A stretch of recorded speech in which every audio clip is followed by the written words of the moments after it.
नमस्कार दोस्तों, मैं अभिलाष सूर्यवंशी आप सभी का आपके अपने इस यूट्यूब चैनल पर स्वागत करता हूं। चलिए आज हम एक नया टॉपिक देखते हैं, अनुपात एवं समानुपात, रेशियो एंड प्रपोर्शन।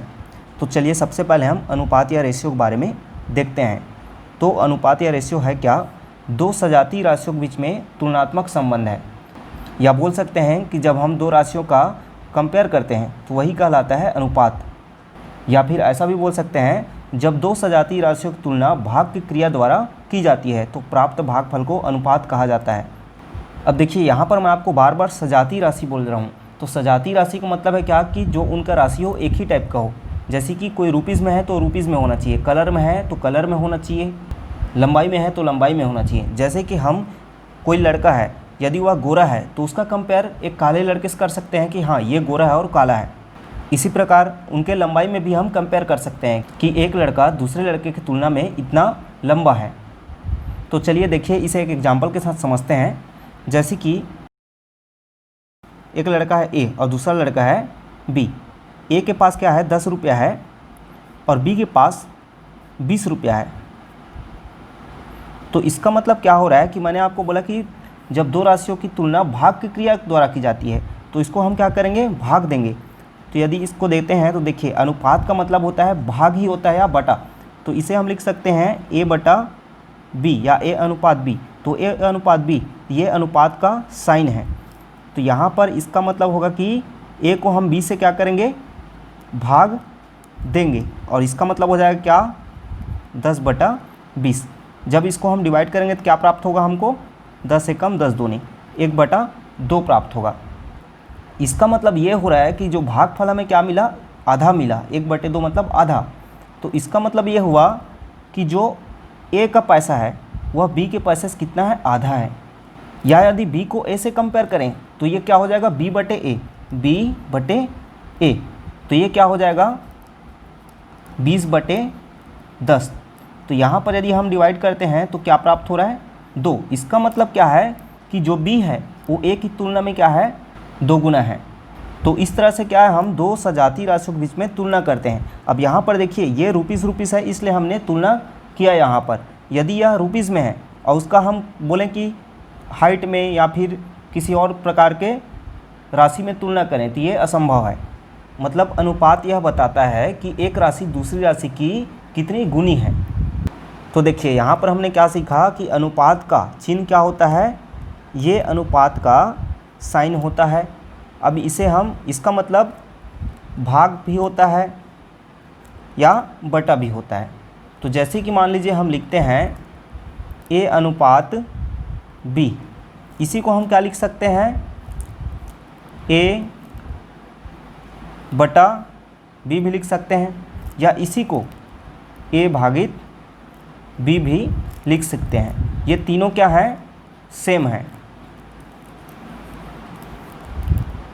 इसी तरह और भी बोल सकते हैं कि ए और बी में यदि ए की हाइट जो है 80 सेंटीमीटर है और बी की हाइट जो है 20 सेंटीमीटर है, तो इन दोनों में जब हम कंपेयर करेंगे तो इसका मतलब क्या हो जाएगा कि ए अनुपात बी बराबर क्या हो जाएगा, 80/20। और जब इसको डिवाइड करेंगे तो क्या प्राप्त होगा, 20 चौक 80। तो यहाँ पर हमें भागफल 4 प्राप्त हुआ। इसका मतलब क्या हुआ कि जो ए है वो बी से 4 गुना ज़्यादा लंबा है। तो ये तो हुआ अनुपात के बारे में। अब चलिए देखते हैं समानुपात के बारे में। तो देखिए समानुपात या प्रपोर्शन, तो जब दो राशियों का अनुपात किसी अन्य दो सजातीय राशियों के अनुपात के बराबर हो तो उसे समानुपाती या प्रपोर्शनल कहते हैं। जैसे कि मान लीजिए यहाँ पर ए और बी में 3:4 का अनुपात है और इसी तरह सी और डी में 27:36 का अनुपात है। तो यहाँ पर यदि इसका मान इसके मान के बराबर हो तो यह क्या कहलाएगा, समानुपाती या प्रोपोर्शनल कहलाएगा। तो देखिए इसको यदि हम हल करते हैं तो ये 9 चौक क्या हो जाएगा, कट के 36 और 9 तिया 27 हो जाएगा और यह हो जाएगा 9 चौक 36। तो यहाँ पर आप देखिए कि इन दोनों के अनुपातों का मान क्या हुआ, बराबर हुआ। तो इसलिए यह क्या कहलाएगा, समानुपाती या प्रोपोर्शनल कहलाएगा। तो इसे हम लिख सकते हैं A अनुपात B, समानुपात का साइन ये होता है इक्वल टू C अनुपात D। तो यहाँ पर क्या होता है, देखिए जो अंदर अंदर का पद है उन दोनों का क्या होता है, आपस में गुणा होता है, और बाहर बाहर का जो टर्म है उन दोनों का क्या होता है, गुणा होता है। अब ये कैसे आएगा, देखिए जैसे कि A अनुपात B, इसका मतलब क्या हुआ, A बटे B हुआ, और यहाँ पर C अनुपात D। अब देखिए समानुपात का मतलब क्या होता है, समानुपात मतलब होता है बराबर, C बटे D।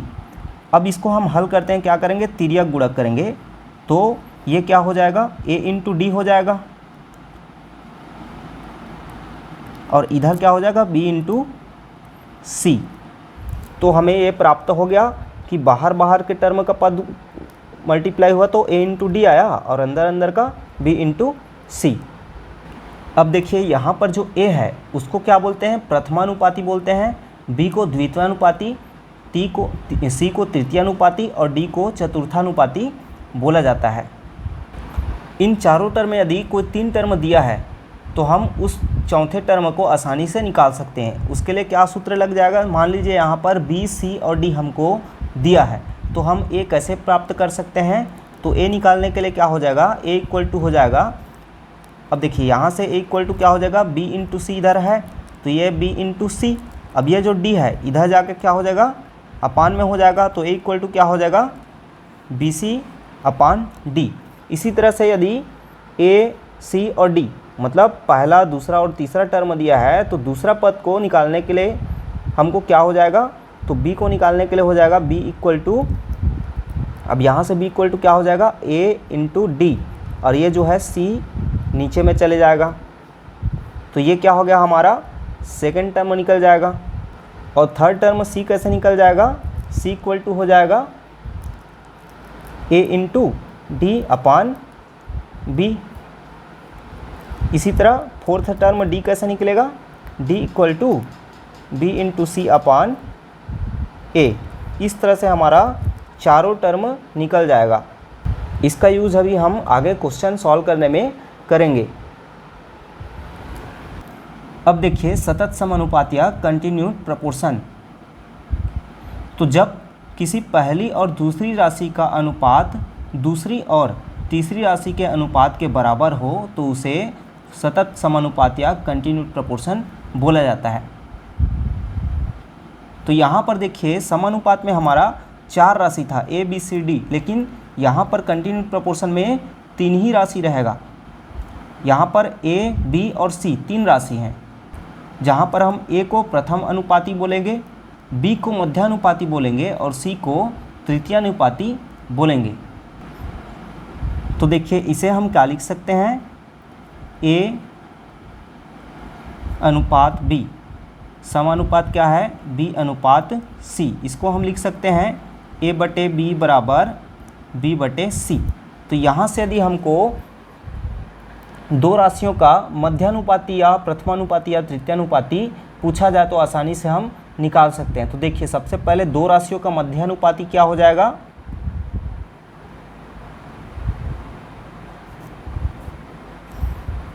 अब यहाँ से देखिए दो राशि मान लीजिए है हमारा A और C, उनका हमें मध्यानुपाती B निकालना है, तो क्या हो जाएगा, A और C क्या हो गया मल्टीप्लाई होके, और B मल्टीप्लाई होके B स्क्वायर हो गया, और ये A और C हो गया। तो यहाँ से B इक्वल टू क्या हो जाएगा, रूट AC। इस प्रकार दो राशियों का मध्यानुपाती क्या हो जाएगा, रूट AC। और इसी तरह मान लीजिए बोला जाए कि दो राशियों का तृतीयानुपाती ज्ञात कीजिए, तो यहाँ पर A और B का तृतीयानुपाती मतलब C हमें ज्ञात करना है, तो क्या हो जाएगा इसके लिए, C equal to B square upon A, ये हो जाएगा तृतीयानुपाती।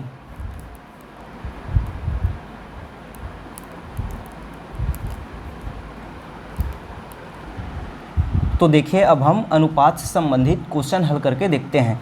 तो क्वेश्चन है 25 अनुपात 120 को सरलतम रूप में प्रकट करें।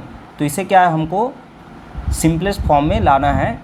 तो देखिए 25:120 का मतलब क्या हुआ, 25/120।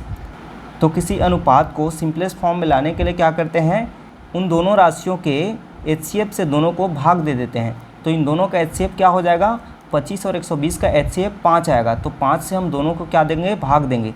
5 पंचे 25 और ये हो जाएगा 5 दूनी 10, 5 चौक 20। इस तरह से इसका जो सरलतम रूप क्या हो जाएगा, 5:24 हो जाएगा।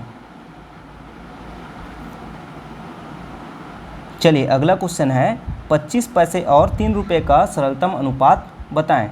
तो देखिए यहाँ पर 25 पैसे और 3 रुपया है। तो मैंने आपको बताया है 25 पैसा है और 3 रुपया है। दोनों का क्या होना चाहिए, आपका जो यूनिट है वो समान होना चाहिए। यहाँ पर पैसा है, यहाँ पर रुपया है। या तो आप दोनों को पैसे में रखिए या तो दोनों को रुपीज़ में रखिए। तो हम क्या कर लेते हैं, इस रुपीज़ को पैसे में कन्वर्ट कर लेते हैं। तो ये 25 पैसा का 25 पैसा ही रहेगा और 3 रुपीज़ का क्या हो जाएगा, 1 रुपया में 100 पैसे होते हैं। तो 3 रुपये में क्या हो जाएंगे, 300 पैसे। अब देखिए दोनों का यूनिट क्या हो गया, सेम। यहाँ पर यूनिट जो है सेम होना चाहिए। तो इस तरह से इसको आप डिवाइड कर देंगे तो ये क्या हो जाएगा, 5 पंचे 25, 5 छक्का 30, 5 शून्य शून्य, 5 एकम 5 बारम 60।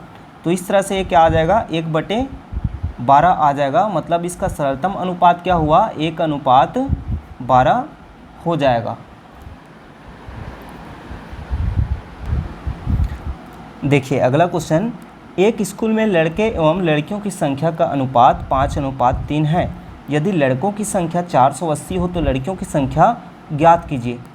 तो देखिए यहाँ पर दिया क्या है आपको, लड़के एवं लड़कियों की संख्याओं का अनुपात 5:3 दिया है और लड़के की संख्या 480 दिया है। तो देखिए यहाँ पर लड़के हैं और लड़कियां हैं, इनका अनुपात क्या दिया है,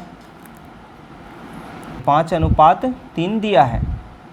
अब चूंकि यहाँ पर लड़कों की संख्या 480 दिया गया है लेकिन लड़कियों का संख्या नहीं पता है, तो हम क्या कर लेंगे, लड़कियों की संख्या को x मान लेंगे। इस प्रकार यह क्या हो जाएगा, 480/x। यहाँ पर अनुपात है मतलब बटे x हो जाएगा। फिर इक्वल टू समानुपात में आ जाएगा 5:3। अब इसे हल करेंगे तो ये क्या हो जाएगा, क्रॉस मल्टीप्लिकेशन होके 5x हो जाएगा और इधर हो जाएगा 480 गुणा 3। अब ये 5 इधर ट्रांसफ़र होगा तो क्या होगा, 480 गुणा 3/5। तो ये हो जाएगा 5 एकम 5, 5 निया 45, 5 छक्के 30। इस तरह से इसका मान आ जाएगा x इक्वल टू 3 छक्के 18 और 3 निया 27, 1 28। इस तरह से लड़कियों की संख्या यहाँ पर क्या निकल गई, 288 आ गई। देखिए अगला क्वेश्चन जो है वो समानुपात से संबंधित है। तो यहाँ पर दिया है 3:5 समानुपात 21:x। यहाँ पर हमें x का मान निकालना है, क्या होगा। तो यहाँ पर क्या हो जाएगा, 3:5 समानुपात 21:x। तो यहाँ पर मैंने आपको पहले बताया है कि अंदर अंदर वाले पद का क्या होता है, गुणा होता है और बाहर बाहर वाले पद का गुणा होता है। तो ये क्या हो गया, 5 और 21 का गुणा और 3 और x का गुणा। तो ये हो जाएगा, या फिर इसी को आप ऐसा भी लिख सकते हैं 3/5 और समानुपात मतलब बराबर 21/x। तो ये क्या हो जाएगा, 3x गुणा हो जाएगा आपस में और इधर 21 गुणा 5 हो जाएगा। तो x को इधर 3 को ट्रांसफ़र करेंगे तो 21 गुणा 5/3। तो 3 एकम 3, 3 सत्ते 21, 7 पंछे 35। इस तरह x का मान क्या आ जाएगा, 35 आ जाएगा।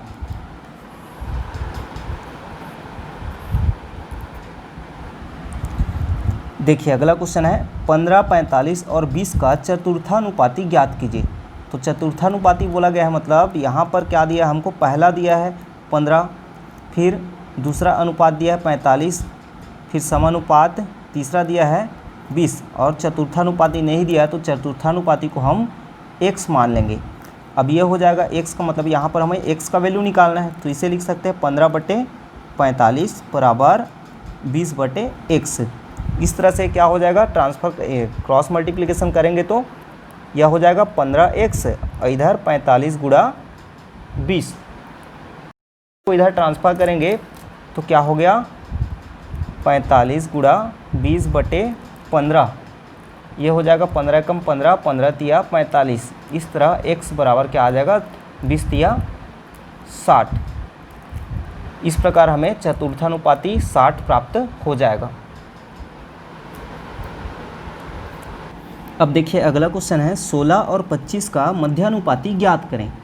तो यहाँ पर क्या है, दो संख्याएं दी है, मतलब यहाँ पर सतत समानुपात बन रहा है।